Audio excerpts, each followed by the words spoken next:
Good morning, class. Once again, we are here with the new terms of accountancy. So, in the previous two classes, we have seen various accounting terms like business transaction, business debtors, creditors, okay, purchase, sell, goods, etc. So, now today we are going to start some new and very important terms of accountancy. So, here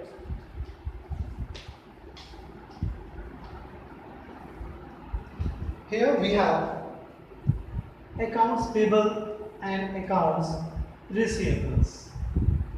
As we have already seen in our previous classes, about the debtors, about the creditors, and about the bills receivable and the bills payable.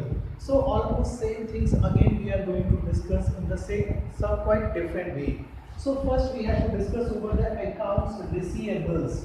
Accounts receivables, it means outstanding payment the company is currently owed by all customers or their clients.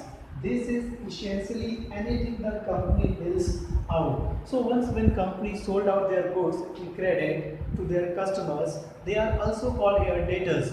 And from the debtors, company used to receive money later on. So all the amount whatever companies used to receive in the coming future, that is called accounts receivable. Accounts, it means from the customers, okay. The receivables, it means which we have to receive, which is due and we have to receive, okay.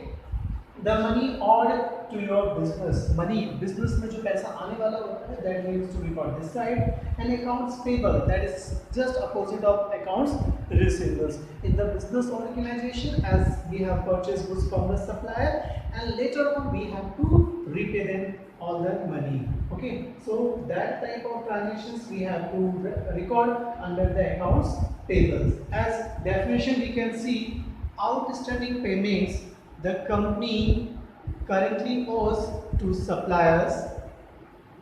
Suppliers, it is from whom we purchase goods, vendors, that is also same parties, and creditors. Okay, essentially any bills the company still has to pay. If you are going to pay money, so that is accounts payable. If we are going to receive money, that is part of accounts receivable.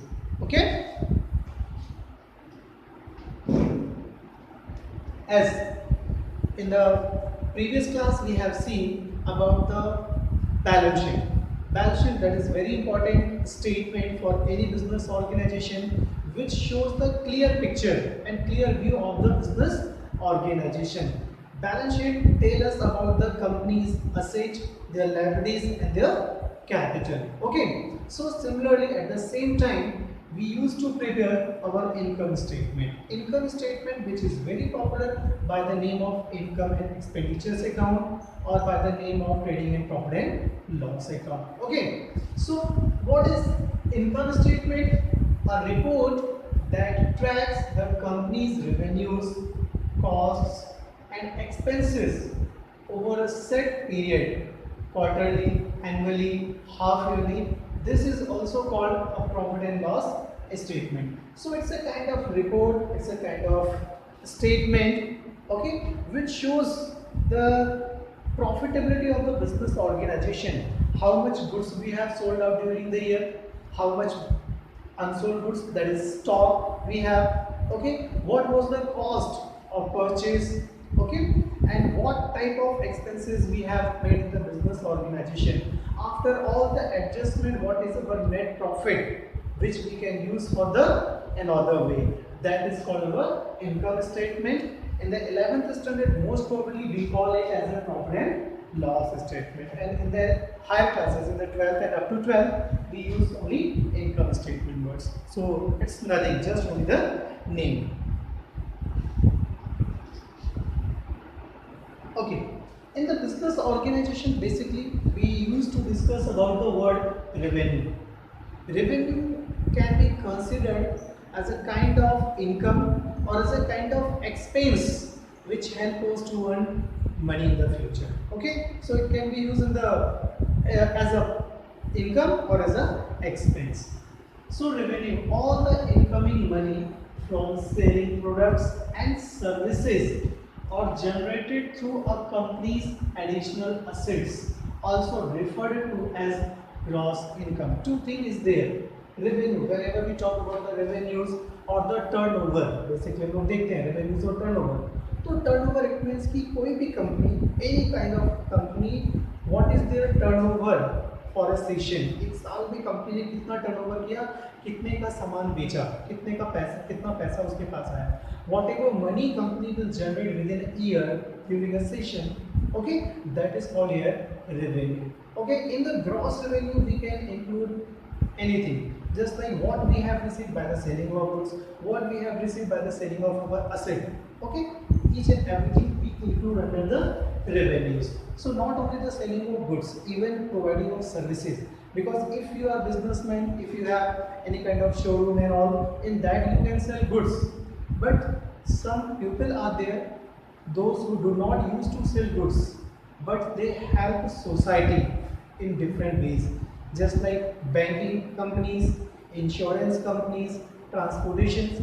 They just provide their services, they do not use to sell goods. Okay, so that's why in the business organization we use two words: first selling of goods and rendering of services, providing of services.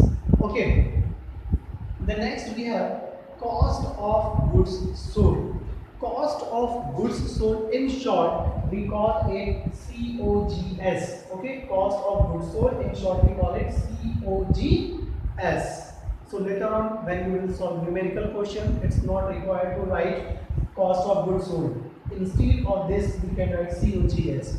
So just clear each and everything. So what is COGS? What is cost of goods sold? Okay, so simply we can check whatever goods we have at the beginning of the session, as we have seen on the 1st April. Okay, so whatever goods we have and whatever goods we have purchased, and what is the direct cost to manufacture that goods. Okay, and out of these two we have to subtract whatever goods are left at the end of the year which are unsold. Okay, so what you will get, that is cost of goods sold. So cost of goods sold, nothing. Cost of goods sold, the total money is spent to produce goods and services, including production, labor, storage and material cost. Each and everything comes under the cost. Okay, so that we can understand with the help of an example. That is very easy example. Suppose we have to manufacture this duster. How we can manufacture it? Okay, so before the manufacturing of this duster, we are required wooden piece. Okay, हम लोग कहीं से लकड़ी खरीद लेंगे. Then we need this foam. Okay, and we have to cut this wooden piece in this shape or the design.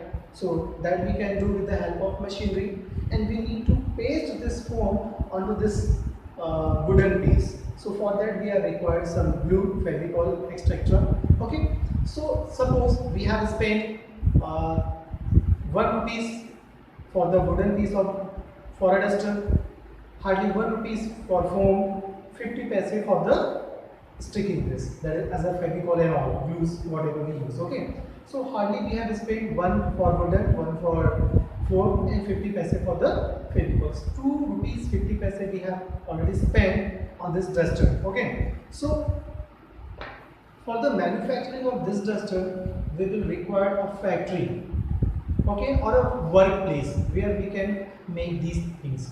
So the range of that factory we have to include. So how we can include? Is it possible? Right now, so what is the rate of that factory that we have to include in this duster? Not in this single duster, we have to divide all the rent in between the different duster whatever we used to produce within a month. Suppose we have the rate of that workplace, that is 10,000 per month, and we used to produce 10,000 duster per month. So simply we can divide each duster having 1 rupees as a rent. Okay, so that 1 rupees we have included. So 250 was there and 1 more rupees we have to add. So it's a 3 rupees 30 paise. That is the simple cost. Okay, Then, sir, for the cutting of that foam, for the cutting of that wooden pieces and all, and we have to press it for few minutes or few hours. So for that we have to run some machineries. Okay, we have to run some machineries. So what is the operating cost of that machinery? That machine we can run with the help of electricity, diesel, petrol, or any sort of the power, any sort of the fuel. So the cost of that fuel we have to include in this. Okay, these type of expenses are called direct expenses. Okay, along with this we have to pay some labor charges. Okay, some human beings will be engaged there in the manufacturing of these things. So we have to include the cost of human being, cost of labor into that product. Okay, so that's how we can calculate cost of goods sold. So here we have used first the total money is spent to produce goods and services, including what we have to include production cost. For the production we need to purchase some raw material. The cost of raw material, as in this duster, the cost of raw material of the foam, of the Fevicol and the wooden base. These are the cost of production. Then after we have to include labor cost, that is in the form of wages, in the form of salary and all. Storage, because we need to store all the products, so the cost of storage, that is the cost of rent of the factory, and the material cost that we have already included at the beginning. Okay, so this is the way how to calculate cost of goods sold. The next and the very important thing we have, that is net income. How we calculate net income? So for the calculation of net income we have a formula, that is total revenue whatever we generate in a session. So total revenue minus total expenses, that is called net income. Net income is equal to net profit. Okay, net income or the net profit both are same term. So just to calculate profit for the any business organizations, we need to follow this equation. After the net income, okay, just equation is there, the company's total profit or the loss it means if that is a negative, once costs and expenses are subtracted from revenues, that is our net income.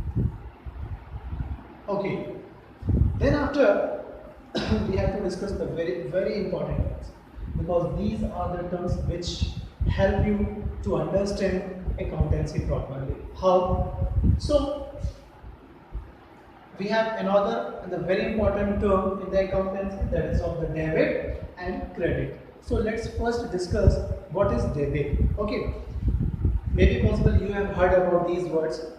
So what is debit? A entry on a balance sheet that increases assets value and or decreases liabilities and equity value, that is called debit, or the incoming payments. Credit, an entry on a balance sheet that decreases assets values and or increases liability and equity values, or the outgoing payment. So before going with the definitions of debit and credit, we have to clear the picture. Debit and credit, these are nothing. These are the two different sides of any account. In the business, we have to maintain accounts. In the accounts, we have to divide receiving side and the payment side. One side we used to record all the income, and another side we used to record all the payment. This side is called left side or the debit side, and this side is called right side or the credit side. Because once when you will start writing of your business transaction, we have to divide a particular page into two parts. One is called debit side and another is called credit side. So when at the time of discussion, don't consider sir left side or the right side, sir this side or that side. We have to focus only on the debit side. So this one debit side, this one credit side. In the debit side, we used to record all the expenses, and then the credit side we used to record all the incomes. Okay, so it depends on the ledger what we have to write and which side, because whatever definition we have here, that is according to the balance sheet. In the balance sheet, basically we have two sides, because once when you will start learning how to prepare balance sheet, basically in the 11th standard we prepare T size balance sheet. T size means just like this, T size. Now the debit side and the credit side. Debit side basically used to record all the liabilities, and the credit side used to record all the assets. So here an entry on the balance sheet that increases assets. If our assets are going to increase, then we can write debit side. If our assets are going to decrease, that we used to write the credit side. Okay, so debit and credit, these are nothing, these are just only the side of an account. Okay, debit side where we used to record debit side, that is on the left side, credit side, that is on right side. That's it, class. So class, next terminology which we are going to discuss in accountancy, that is of accounting period. As we have seen in the business organization, businessmen have to calculate their profit or loss for a specific duration. The duration of 12 months, that is called here accounting period, and that is also termed as a business cycle. But there is a quite difference in between the accounting period and the business cycle. But here we are going to discuss about the accounting periods. So generally, everywhere in all the countries, the duration of 12 months which we use to record our transactions are called accounting period. That period we use to prepare our final reports. Final report that is considered as most probably income statement and balance sheet. Income statement, it means profit and loss statement, which help us to know the actual profit or loss of the business organization in that duration. And along with the profit and loss, we have to prepare balance sheet, which shows the clear picture of the business organization that we have already seen our previous terms. Okay. So accounting period can be classified into two parts. First is called financial year. Sir, what is financial year? So most probably in our country we use this system to record our accounting transactions, which begins by the 1st of April and continue till the 31st of the March. Suppose if we are going to record our transaction for this year, so we'll start it by the 1st April 2020 and it will end on the 31st March 2021. So it will change a year also. Okay, but there is a duration of 12 months only. But in the second one we have, that is calendar year. In the calendar year, most probably you all have calendars at your home, that you can see what is the first date in the calendar, that is of 1st January. Okay, and what is the last date in that calendar, that is of 31st of December. So that is calendar year. It means which start by the 1st of January and continue till the 31st of December. That's why it's called calendar year. Okay, in India all the companies they use financial year. That's why we have seen that every year government used to start their budget and all the plans they used to implement by the 1st of April. Okay, so 1st of April to 31st of March, that is of the financial year. After the accounting period, next topic which we have to discuss, that is of insolvency.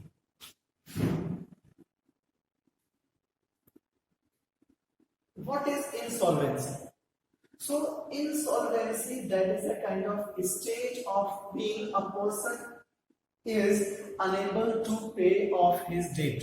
If a person who is not in the position to pay off their debt, to pay off their liabilities, then that state, that condition will be considered as insolvency. That is a kind of process. Okay, if a person having a debt of rupees 20 lakh, 30 lakh, but he is not in the position to pay off his debt, just like we have taken a loan from the bank and we are not in the position to pay off our loan amount. In that condition, this process will be called insolvency, and a person who is not able to pay off his debt will be called insolvent. So insolvent, that is the condition for a person, for the entity, for business organization, if they are not able to pay off their liabilities or the debt. Debt, it means bank loan और loan from others, कुछ भी अगर हमने किसी से पैसा लिया है अगर हम दे नहीं पाते तो that is called insolvency. Okay, then after the insolvency we have next and a very important term, that is of account. So accounts are nothing That is a kind of formal record or the presentation of all type of the contents in different form. Just like most probably अगर हम लोग किसी shop में जाते हैं and we do credit transactions, okay, so we just go and ask भैया ये सामान दे दो, पैसे बाद में देंगे, that is a kind of credit transaction. So if we are doing any credit transactions, then in that condition shop owner will note down the transaction in his book, okay, by your name.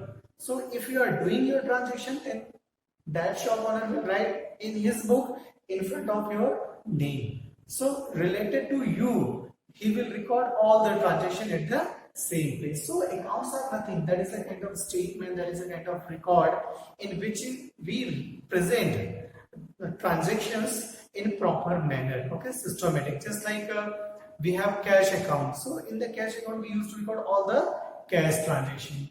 Okay, we have purchase account. In the purchase account, we used to record all the purchase transaction. So that is accounts. So formal record that represents in words, money or other units of measurement, because in the business organization we have to record transactions which can be measured. It means we can't write if we have sold 2 pieces of duster, 2 pieces of chalk. We have to write the monetary value of that. So that is called measurement. Certain resources, we have different resources which we can use to record our transactions, and claims to such resources, transactions or other events that result in changes to those resources and claims. So once if you are doing any credit transactions, so shop owner will every time write that all the transaction related to you in a particular place. So whatever he has sold, whatever amount you have paid, and what is the balance, that he can easily calculate. That is called our accounts. After the account, we have a very important word, that is of accountant. So accountant is a kind of person who is skilled just to record your financial transactions and who prepare reports. They are called accountants. And most probably you have seen in our school we have accountant who used to accept fees, provide receipts, and he prepared a statement to present to the management and principal, okay, for the principal and management. So that is only the person. And next, and the very important word, that is of audit. Audit, definitely if you have chosen commerce as a stream, so somehow it may be in your mind that sir, I want to be a CA. So the main functioning of CA, that is of auditing. Audit, that is a kind of process in which a person verify the transactions, verify all the transactions. Okay, a person who verify transactions for any business organization called auditor. Auditor, जिसको हम लोग general terms में CA बोलते हैं. ठीक है? He has to verify all the transaction for a business organization. Let's see the definition. A professional examination of a company's financial statement by a professional accountant. Professional accountant are group to determine that the statement has been presented fairly and prepared using generally accepted accounting principle, GAAP. Okay, so when a person will verify our documents, so that person must be professional accountant. Professional accountant, once again, that is CA. But when a CA will verify our documents, he has to focus that while verifying our transaction, he is using generally accepted accounting principles. So sir, what is GAAP or what is generally accepted accounting principle? So that is already given in the name. Generally it means commonly, everywhere, everyone, accepted without any hesitation. So accounting principles, it means all the rules and the regulation which has been given by accounting departments. So once a CA when rectify or when verify your business transactions and your transactions, he or she, whatever is there, they have to think they are using all the accounting principles or not. That is just only the gap. Then after next we have commercial paper. Paper, it means a kind of documents, kind of written document. Commercial, a paper or the document which we use for the commercial purpose. Commercial, it means for the business purpose, that is called commercial paper. A way of borrowing money by using unsecured short-term loans sold directly to the public, usually through professionally managed investments firms. Okay, so there is nothing. Commercial paper, that is a kind of documents which we can use in the business organization for the borrowing purpose. In the previous class, in the previous slide, we have seen or discussed something about the bills receivable or the bills payable. So bills receivable and bills payable, that is a kind of commercial paper which we can use for the credit transactions. Then at the next one we have commission. You are very familiar about this word. Percentage of the selling price of the property paid by the seller. Okay, once when you go to purchase any kind of books or anything, so at that time you ask for the discount.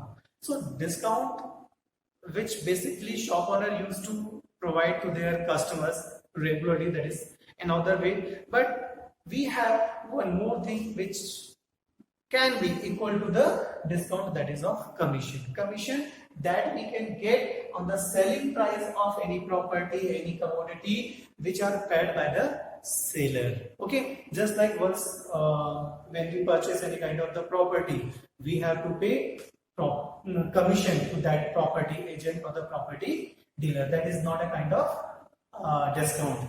Okay, so it was a difference in between the discount and commission. Then after goodwill, before understanding the term goodwill, let me ask you one question. That is, I am just new in Jajgir, so I am not aware about the any good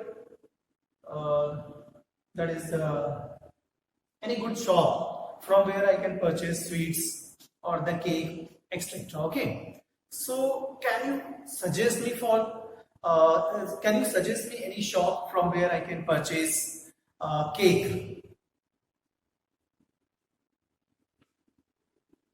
Definitely, if you belongs to this place, then definitely you can suggest me, sir, just go to that shop and purchase cake. They make perfect flavored cakes now, and they charge very less money, less amount. So why you have suggested me that particular shop? Because of the quality of goods, because of the location of that shop, that is perfect, that is fine, easily we can reach there. Okay, and they charge genuine price, whatever is required for that particular product, right? So that these are the things. It means here we are going to discuss the goodwill. So goodwill, that is nothing. Goodwill is a kind of power which attract customer to purchase goods on that particular shop. Okay, that's why we used to go on a particular place every time. That is just because of the goodwill. So goodwill, basically, that is a kind of asset in the business organization. As we have seen, building, machinery, land, these are our assets. Similarly, goodwill can be the part of asset. How it is? You just imagine at your home, definitely you have refrigerator. Okay, isn't matter कि उसका size क्या है, किस company का है. Okay, you can imagine we identify our refrigerator with the help of the mono. Whatever is there now in front of the door. Okay, just like if I have Panasonic company's refrigerator, then only Panasonic will be there. Mono of Panasonic will be there on the refrigerator. Okay, if I will remove that mono, so can you identify is there वो fridge कौन सी company का है? Is there any way to identify? Definitely not. And if the name of that company is not mentioned on the door or somewhere else, then what will be the selling price of that refrigerator? Just imagine. That is nothing. That is just only dabba, right? So the value of that refrigerator is not there. The value of that mono is there. Actually, we pay for that mono, that is called goodwill, because the name Sir Samsung, Sir LG, what all these? We have lot of companies in the world, but basically we are aware about the LG or the Samsung and all, so we pay for that only. Okay, that is called goodwill. Suppose अगर आज LG Samsung company अपने आप को sold out करती है और उसका मतलब कि सर हमारे सारे factories and all you can purchase, that is very nominal price. Okay, you have to pay only the cost of that infras. So once when you will purchase any sort of company which are very popular in the world, so it will be very easy for you to sell the products because you don't have to advertise. Okay, then after the goodwill we have last word, that is of historical cost. Historical cost, it means original cost of an asset to an entity. किसी भी item के लिए, ठीक है, whatever cost we pay, that is called the historical cost. Just like once if I'm going to purchase any kind of book, okay, therefore for your book I have paid suppose 1000 rupees, and once when you will ask me, sir, you have purchased that particular book by paying 1000 rupees, so just give it to me and I will give you 1000 rupees. So what do you think? It will be great deal or not? Definitely not, because for the buying that particular book I have spent 1000 rupees. It was in the cash, but rather than this I have visited that particular shop. For that I have spent some quantity of fuel. It may be the 5 rupees or the 10 rupees. So if I am going to sold out that book by 1010 or 1020, in that case only it can be profitable for me. Otherwise, I have to bear the loss. Okay. So historical cost, that is nothing. That is the amount actually whatever we pay for the commodity. Okay. So thank you class. Enjoy all the terms of accountancy. So here we have 3 different classes, section 1, 2 and 3. So later on in the next class, we will discuss about the second chapter. Good luck.